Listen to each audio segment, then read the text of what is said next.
WayForward is a pretty cheap company, but I can only assume that for this scam of a game, Arxis provided them with little to no budget at all. I can vividly imagine words cash grab and asset flip being in the design document. From WayForward's perspective, I suppose their best attempt to justify agreeing to this, beyond just money, was thinking that, well, it will be literally the same thing again, but we will make it slightly different. Fans will probably be happy to just have more of River City Girls 1, which was an awesome game, of course, so how can having more of that being a bad thing? But evidently, that idea was eventually tossed and replaced with, okay, let's just release whatever we have, and purely coincidentally, do it in December, just before Christmas. I reviewed River City Girls 1 on a podcast in either early or mid 2020, I think, and I crowned it my Game of the Year 2019. I beat the game 4 times on the hardest difficulty. Well, the game becomes relatively easy even in the highest difficulty as your character gets close to max level, so that's not really a big achievement. But completing it 4 times as all the characters and otherwise 100%ing the game, it definitely took some time. It took dedication and it took real liking of the game. So, it meant like getting all the items, including the 2 secret items. So, no, like legit 100%. It was, I really liked the game. That game is still there and you should probably play it if you haven't, despite being borderline the same one, really. River City Girls 2 does not replace it, and it is in fact a sequel that I do not recommend as neither a starting point nor a logical place to go to after completing River City Girls 1, since the only way I can describe RCG2 is it's exactly the same game as the first one, only it sucks.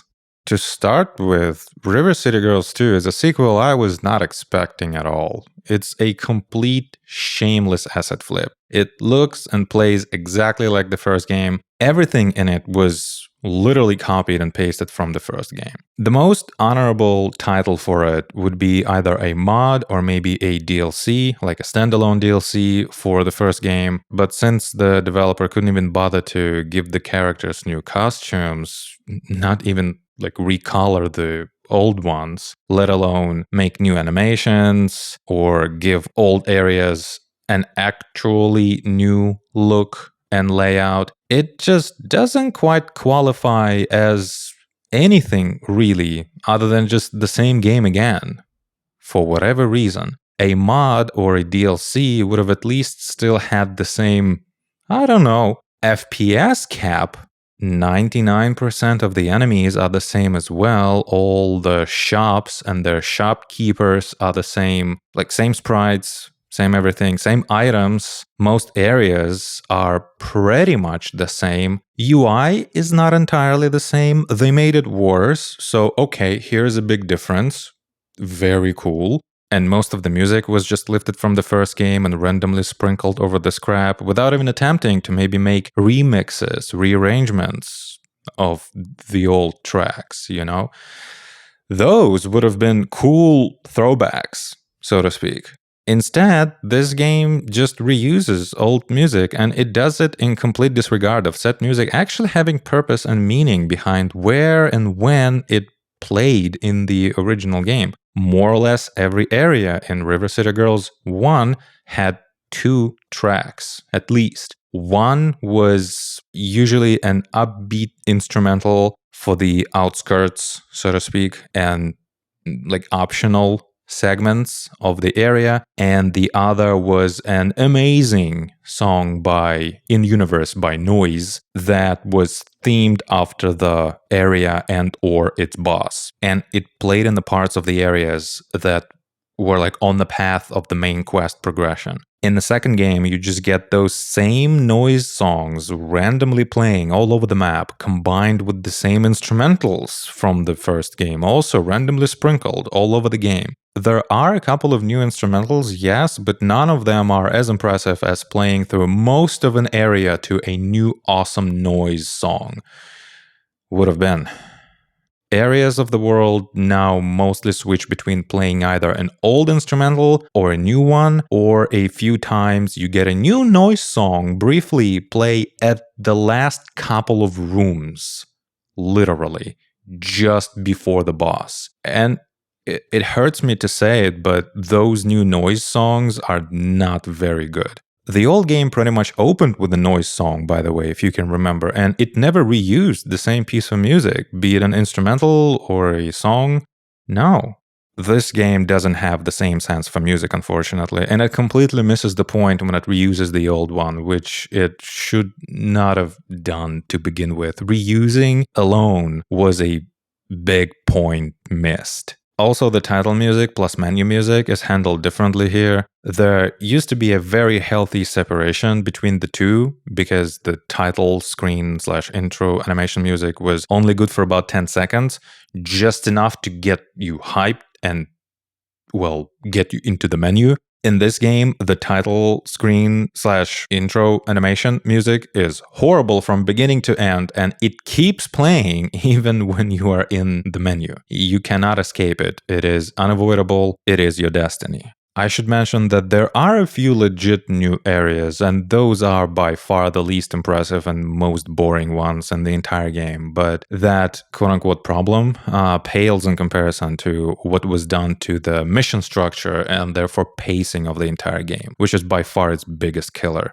Well, I'll get to the actual biggest killer. Okay, this one is not the biggest. So, nonetheless, instead of having the main quest take you on a mostly linear path through somewhat interconnected areas, in every area you are now requested to go to the very end of it, encounter what is essentially a locked boss room door, walk all the way back to the very beginning of the area, and then go all the way back again to the boss door, after which there will sometimes be a room or two of enemies before the actual boss fight. And those just couple of rooms before the boss fight, you'd usually get a noise song there. That constant backtracking completely destroys the game.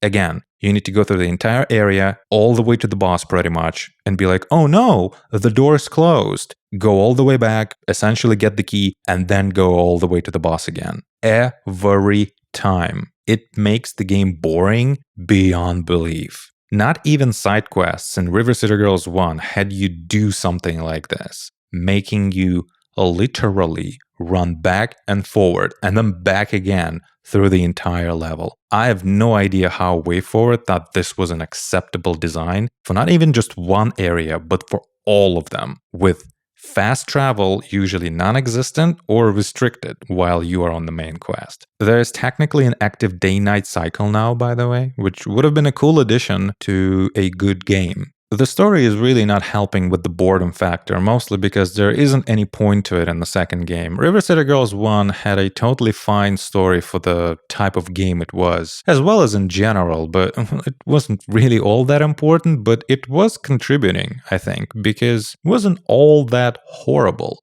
There was even a fun and kind of smart-ish, I suppose, plot twist in the final cutscene, which you could see coming if you played previous games in the franchise. I haven't, so it was kind of fun. Yeah. But that twist was only available in the Japanese version. Maybe kind of hinted at in the English version. I don't know. But in the original Japanese script, it is very clear. And I say script because the game didn't actually have Japanese VO. So you had to listen to the incorrect version of the cutscene in English while reading Japanese subtitles. It was a weird experience, but River City Girls 1 is still an awesome game. This game, the second one, does manage to capture the same feel through the dialogue at first for a little bit, and it even follows the logic of the twist at the end of the first game, but the feel goes out the window when the boredom sets in and the pointless, going absolutely nowhere story, cutscenes, and dialogue become just annoying. If you must know, the story is that Kyoko and Misako are fighting that Yakuza family from the first game because the family is unhappy with the girls kind of ruining their operation and now they want revenge. So that's it. After the initial hook and kind of red herring of the story is dropped, which is girls going outside for the first time in 2 months after playing video games nonstop to get a new video game, the real story starts with you just going from location to location asking locals if there's any Yakuza activity in the area. being answered. Yes, there is. Finding the area boss, who is, of course, connected to the family from the first game, and beating their ass. That's it. Later, it becomes about tracking down specific people working for the family, so you kind of already know who you're looking for when entering a new area. No humor, no dialogue, no nothing can save this story from being a complete waste of space, and constant backtracking makes it ever so much more annoying. It would have been so much better if the story kept being about the video game thing, honestly. Just make it like the last copy of something that was super anticipated and it's like sold out everywhere. Make it so that the family actually went out of their way to buy or otherwise steal, I don't know, every copy of the game, and they destroyed them all just to mess with the girls. And maybe at the beginning there are rumors that only a few strongest fighters in River City might still have a copy. And when you one by one beat them all, it turns out that they are either with the Yakuza or that the Yakuza ended up buying the copy from them before the girls got to them. And so in the end, the only option they're left with is to go to the Yakuza headquarters again and beat the final boss. And then they either get the game, maybe even like a mountain of copies, just to find out that it's not really all that good, or that the publisher printed more copies and the game is now back in stores again. Instead, River City Girls 2 has the most generic, most pointless and boring story possible.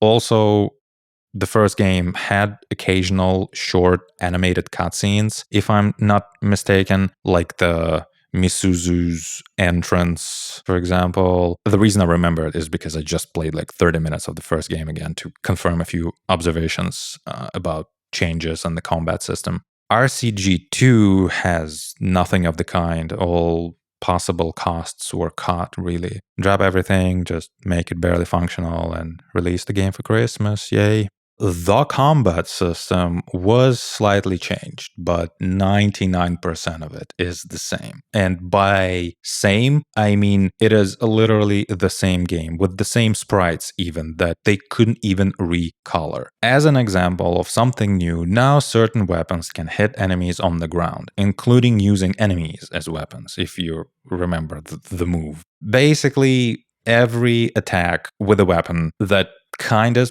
strikes the ground in the end, that goes all the way down to the ground, it will probably hit the enemy if the enemy is on the ground. Used to work slightly differently, right? You used to have to wait for the enemies to get up.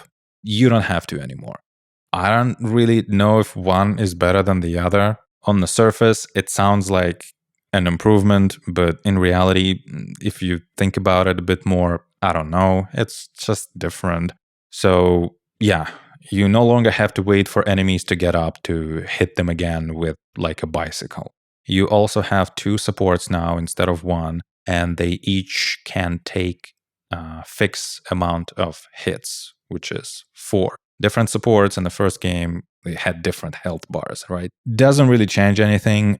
Each of the supports has its own button, so if you only have one, you cannot summon it by pressing the wrong button. And the problem I ran into is that I never kept track, if I only had one, like in which slot it was, in the left one or the right one. So I just kept pressing both triggers at the same time, hoping, I have at least one, right? So that will trigger that. Otherwise, I just never pressed the right one.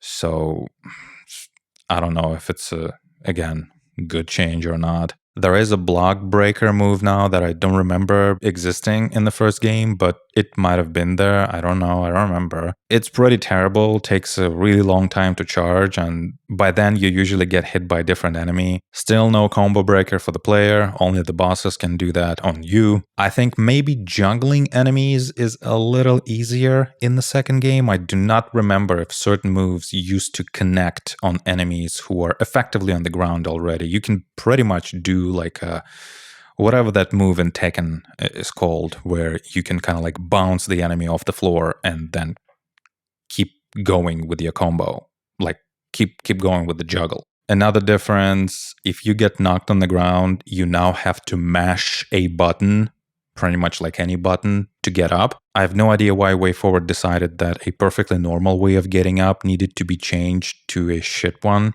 Vertical dash is unlocked by default in the second game. Environments are a little bit more destructible. There's a collectible now associated with the destructible environments. Technically, it's a quest. It's a collectible quest.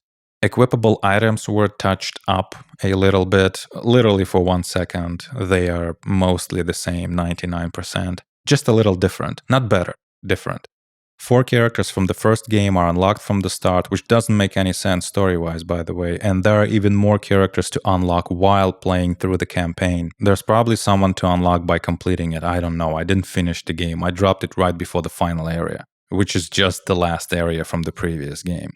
All in all, on paper, the combat system could be considered like 1% different. F it, call it 1% better than the original. But said difference is not only marginal, it would only be sensible to compare the two if the second game at least kind of looked and felt like a different game, if it at least had new models and animations, or at least new colors for the existing sprites of the characters. Comparing the two is pointless because the first game just plays so much better, while everything else between them is the same because the first game runs at 60 FPS. So with everything else 1% different, the second one somehow runs at 30. And it is a poorly paced 30 FPS too. It is theoretically playable, no doubt. After all, it's not like the sprites are animated with 60 sprites per second, but WayForward seem to have forgotten that those sprites don't just stand in place. They are attached to game objects that move around the screen, and the screen, i.e. the viewport, the camera, moves too. At 30 FPS, you get like half a second input delay, jittery object and camera movement, and also the effect of everything being in slow motion. It is just so disgusting to play this game. There is a giant difference between moving an object on a screen at 60 FPS and doing so at 30. I have no idea how WayForward decided to just do away with this simple logic. If you have a high refresh rate monitor, you know what I'm talking about. But even if you don't, try setting yours to 30 Hertz and drag a window around. It looks like shit, it feels like shit, because it is shit. WayForward promised a patch quote-unquote soon, over half a year ago, but because there's probably no money in it for them, they were already paid by ArcSys to make the game, and ArcSys already grabbed the cash. It's not like if they fix the game now, it's gonna sell more copies. No, all the possible copies were pretty much already sold. There's probably like 1 copy of River City Girls 2 being sold per month at this point. So no one wants to fix it now because there's no interest in it for them. Instead of making the second game being basically the same as the first one, but a little better and different, they managed to make it basically the same, but much worse, borderline unplayable. How's that for different? You might as well just play the first game again. It's much better at being River City Girls 1 than River City Girls 2 is. And the UI was better in the first game too, by the way. Ultimately, it's all about the unplayable frame rate, I think. It drains all the fun out of combat. The only thing River City Girls 2 really has going for it, since there is no story, no new music, graphics are the same, it's all about combat. All WayForward had to do was to make the goddamn game work. And it would have been okay. It would have been just the first game, but they couldn't even do that. The game feels like absolute trash to play. Such a waste. The only reason I'm talking about it is because this is technically a sequel to one of my favorite games of all time. And they had the audacity to ask $40 for this. For a literally unplayable, wouldn't have been nowhere near as good as the original, clone of a perfectly playable, on top of being great and awesome, game you can get for $30. Even 30 is a bit high, to be honest. The game is closing on 4 years old, and I'm not even sure I would have charged 30 for it even when it was new. But of course, Japanese publisher, so it's a good thing it's not $60. Would have still been worth it, to be honest. But $40 for this is a goddamn joke. One clear advantage this game has over the original is an actual Japanese localization, something the first game doesn't have, which was rather puzzling since the Nekketsu Koha Kunio-kun whatever franchise to which River City Girls belongs doesn't really exist outside of Japan. So you would assume, no matter how big of an attempt River City Girls might be to bring the franchise to the Western market, Western audience, the main audience for it is still in Japan. And it is very obvious that the game was designed to look like it was made in Japan, probably because ArcSys provided WayForward with either complete assets or just very detailed specifications on where and how to spell things and whatnot. So for the game to have no Japanese VO, especially since the English script wasn't just translated, it was localized, meaning things got changed and rearranged and rewritten. It was very weird. Like the official Japanese way to play River City Girls 1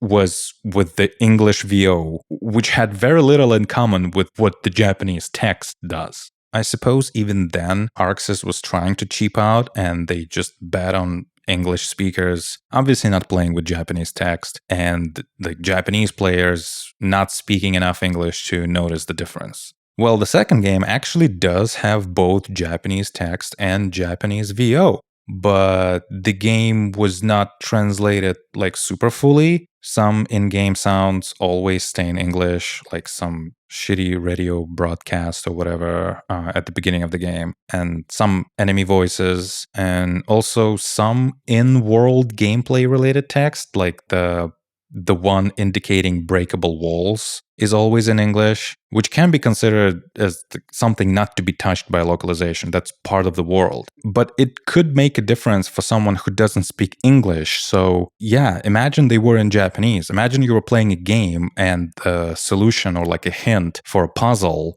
you're playing the game in English, but the solution was in Japanese. And clearly, if you spoke Japanese, things would have been clear to you. But because you don't, it's just a blah blah. Like, no, if it's something like that, then it needs to be localized. Also, yes, some English is permitted in UI for Japanese games, but WayForward left, or whatever company was doing the localization for this game, they left some things non-localization dependent that absolutely had to be translated. And the subtitles don't fit the screen properly sometimes. I remember seeing the name Skullmageddon, like written in katakana, not fully fitting the field the game like had for the name. So the N was carried over to the next line. Looked kind of like this. Quite a bit janky. And I don't know if the English version does this, but the Japanese one does another janky thing with subtitles. It changes the font size of like the name of the speaker depending on the length of the name. So all the characters with short names have their names written obnoxiously gigantically, and the longer the name of a speaking character is, the more it actually fits properly on the screen.